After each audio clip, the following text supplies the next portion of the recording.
You know how we always hear about the next big medical breakthrough, like in Yeah. clinical trials? Yeah, those headlines always grab your attention. But have you ever wondered what people really think when those things, actually get used out in the wild? Beyond the lab coats and controlled setting. Exactly. What are their real experiences, their opinions?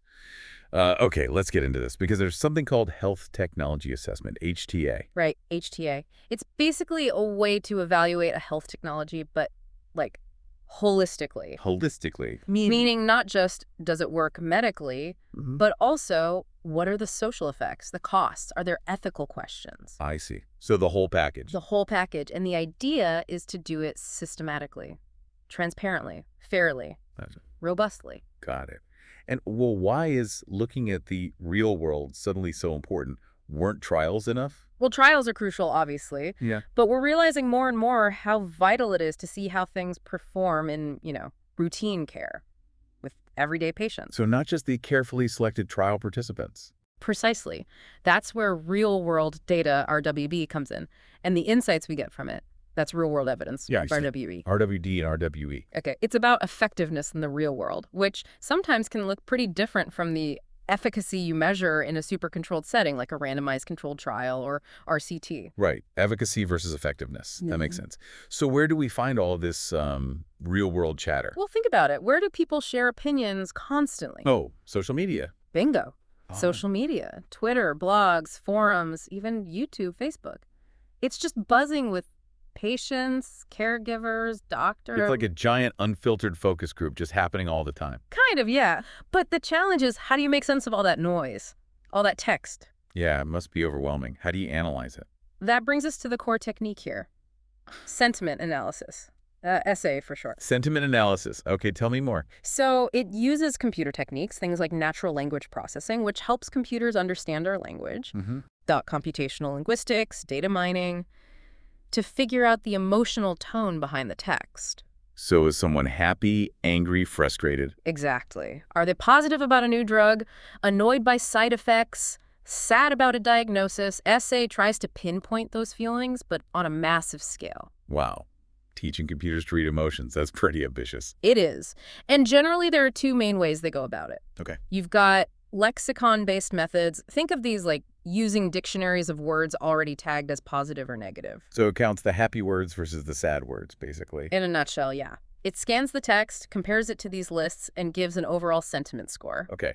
That sounds fairly straightforward. What's the other way? That's machine learning, or ML-based methods. Ah, the AI approach. Sort of. Here, you train a computer program using text that humans have already labeled. This tweet is positive, this forum post is negative, etc. So you give it examples. Right. The program learns the patterns from those examples, and then it can classify the sentiment of new text it hasn't seen before. Okay, lexicon lists versus learning machines. Got it.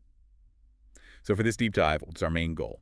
We're looking at how this is being used for health tech, right? Exactly. We're diving into a review that looked at 12 research studies. All of them explored how sentiment analysis is being used to understand public opinion on health technologies, specifically by analyzing social media data. 12 studies. Okay, let's dig in. What kind of time frame are we talking about for these studies? They were published between 2015 and 2020, so it's a relatively recent look at the field. And where was this research happening? Was it concentrated in one place? No, actually quite spread out. The Oh. US, the UK, Spain, the Netherlands, Sweden, China, Italy. Quite international. Good to see different perspectives. And what were these studies actually trying to do? What questions were they asking? A real mix, which is interesting. Some wanted to see how patients felt about different treatments for the same condition. Comparing options, okay. Others focused specifically on opinions about the HPV vaccine, how much discussion that generates. Oh, yeah, definitely.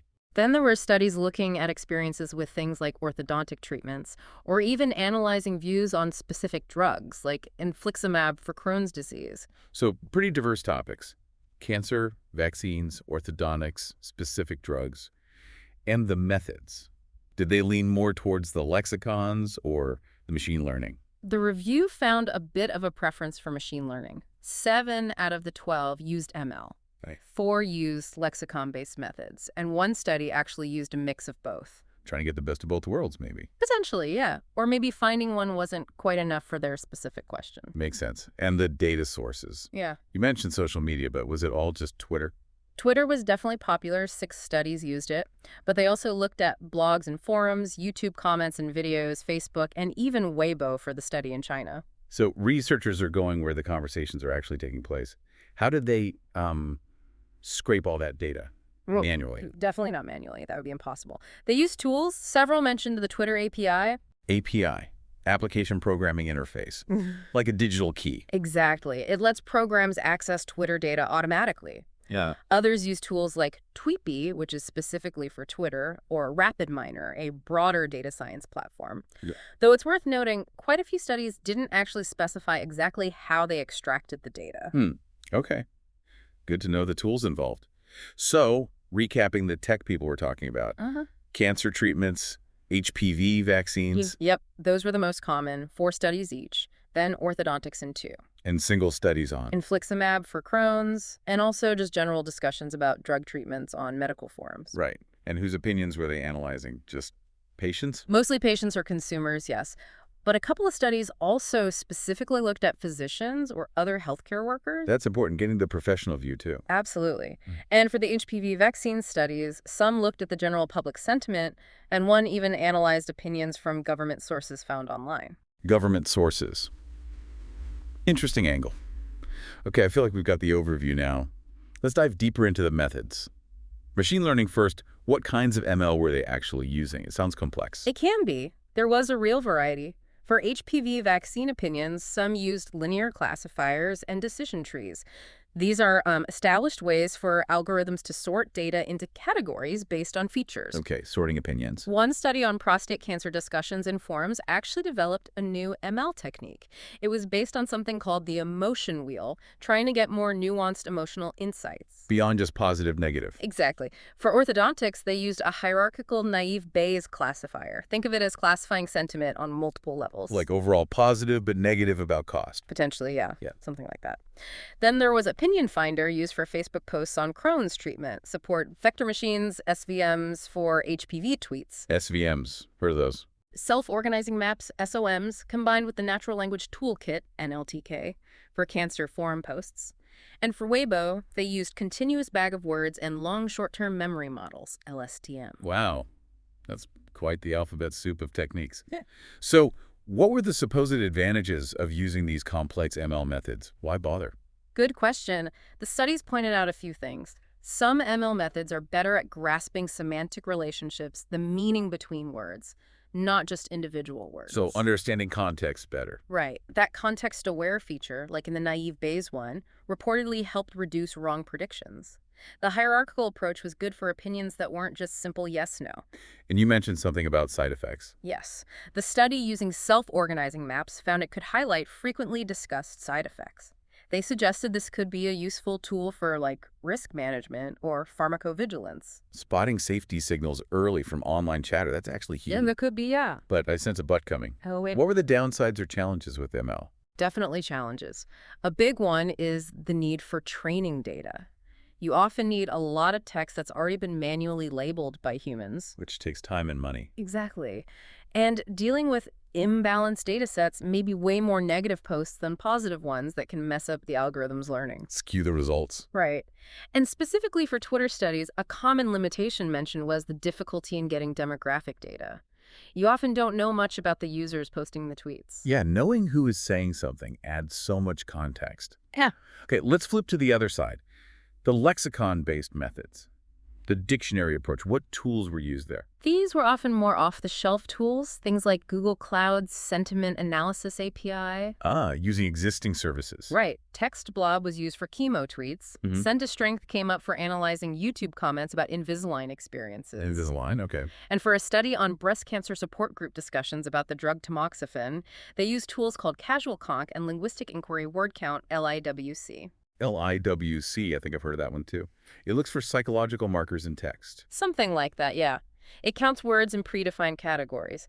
So what were the plus points for these lexicon tools? Yeah. What did the studies say were their strengths? They sound simpler. Simpler can be an advantage. They were seen as useful for getting a quick overview, like the general sentiment in a batch of tweets, and pulling out key phrases. Good for a quick pulse check. Yeah. Strength was noted for handling both positive and negative sentiment within the same text. And in the online support groups, these methods help map out the main discussion topics and even see who the most active members were. Identifying key themes and influential voices.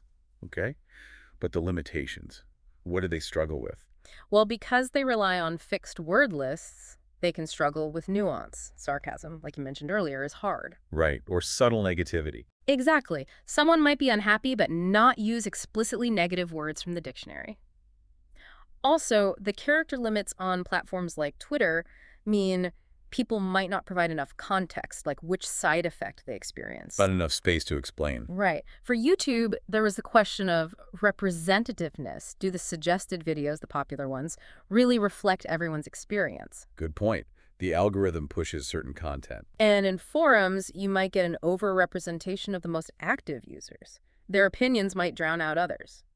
So the loudest voices get heard most. Uh-huh. Okay, so both ML and lexicon methods have pros and cons. What about that study that combined them? What did they find? That was the Jimenez-Zafra study. They looked at drug therapy opinions on forums using both ML-specifically support vector machines and a lexicon approach. Man. An interesting finding was that it seemed easier to classify the sentiment about physicians compared to sentiment about the drugs themselves. Wonder why that is. Maybe the language used is more direct. They also concluded that their supervised ML component was more accurate than using the lexicon method alone. So the learning part added value. It seems so. But they still ran into the classic problem, dealing with informal language, slang, misspellings, that whole messy reality of online chat. Yeah, human language is tricky for machines. Okay, zooming out again. Across all these studies, what were the big overarching limitations or challenges that kept coming up? Well, one meta-observation was that none of the reviewed studies used deep learning. Really? With all the hype around deep learning? Yeah. The reviewers speculated that maybe researchers in this specific area prefer the perhaps more interpretable or easier to set up traditional ML and lexicon methods for now. Interesting. Okay, what else? A major issue was the variability between different essay tools. One comparison mentioned in the review found agreement rates could range anywhere from 33% to 80%. Wow, that's a massive range. Makes comparing results really hard. Exactly. If different studies use different tools, are you even measuring the same thing? Beyond that, limitations fell into a few buckets. Like? Difficulties just finding and getting the right data, sometimes quality issues, sometimes just not enough relevant posts. Date access and quality, got it. The need to customize the SI tools for the specific context. You can't just apply a generic tool to, say, cancer drug discussions and expect perfect results. Often, human review is needed to supplement the automated analysis. So needing that human touch. Yep. Then there's the struggle with jargon, informal language, emojis, all that stuff. Computers aren't great at interpreting yet. The nuances. And finally, the big one, representativeness. Are the people on social media truly reflective of all patients? Plus, group dynamics online can influence what people say or if they say anything. That representativeness point seems key. You can't just assume Twitter equals everyone. Absolutely not. You might get more vocal users, people with strong opinions either way. Active users can dominate. Plus, the digital divide, not everyone is online or comfortable sharing there. Limits the generalizability. Hugely. Plus, the potential for bias from trolls or even coordinated campaigns exists. And we already mentioned the lack of demographic data, the uneven global use of different platforms. It's complex. And sarcasm and context are still hard to catch automatically. Very hard. Those subtleties are often lost. Okay, so quite a list of challenges. But clearly, researchers see value, otherwise they wouldn't be doing this. What is the recognized value? What's the potential upside? Despite all those hurdles, yes, the studies definitely saw value. A big one is just accounting for emotional reactions. Traditional medical data doesn't usually capture that well. Bringing the human feeling into it. Right. Also, the speed and scale. You can gather opinions rapidly from people all over the place, much faster than surveys, often. Getting a broad snapshot quickly. And crucially, it can uncover new perspectives or less common issues, things that might not surface in clinical trials or doctor visits, but are being discussed online. Finding those unknown unknowns. Exactly. So the potential is there to really integrate patient voices into healthcare decisions. Oh, so. Well, public health folks can use it to track reactions, like to vaccination campaigns, and maybe adjust their messaging. A practical use there? Manufacturers, drug companies, device makers, they can get feedback, identify areas for improvement, maybe spot problems faster. Market intelligence and safety monitoring. Pretty much. And for clinicians, it could offer some background knowledge, maybe help them anticipate patient concerns or questions, leading to better conversations. Facilitating that patient-doctor dialogue. Okay, that all sounds genuinely useful. So bringing it all together, what's the main takeaway from this deep dive into using sentiment analysis for health tech opinions on social media? I think the main point is that it holds real promise, definitely. Understanding public and patient views this way could really inform things like HTA. Yeah. But the current applications, whether they use lexicon or ML methods, are still pretty exploratory. The limitations we talked about, the tool variability, data issues, interpretation challenges, mean we have to be cautious. So promising, but still early days. Yeah. Needs refinement. Exactly. It's not quite ready for prime time as a standalone decision-making tool based on this review, but its potential to rapidly gather and sift through vast amounts of data is undeniable. So it can flag things, provide context. Yes, it offers valuable context. It can highlight issues or trends that then warrant more systematic, rigorous investigation before you make big decisions about treatments or devices. It's about finding those important signals amidst all the noise online. Finding the signal in the noise. I like that. Okay, so here's something to think about for you listening. We have this ocean of raw, unfiltered opinion online. Considering everything we've just discussed, the potential and the pitfalls, how can we ethically and effectively use sentiment analysis to genuinely grasp patient experiences and actually improve healthcare? How do we do that responsibly? What role do you see for this kind of analysis and how you understand health technologies from now on?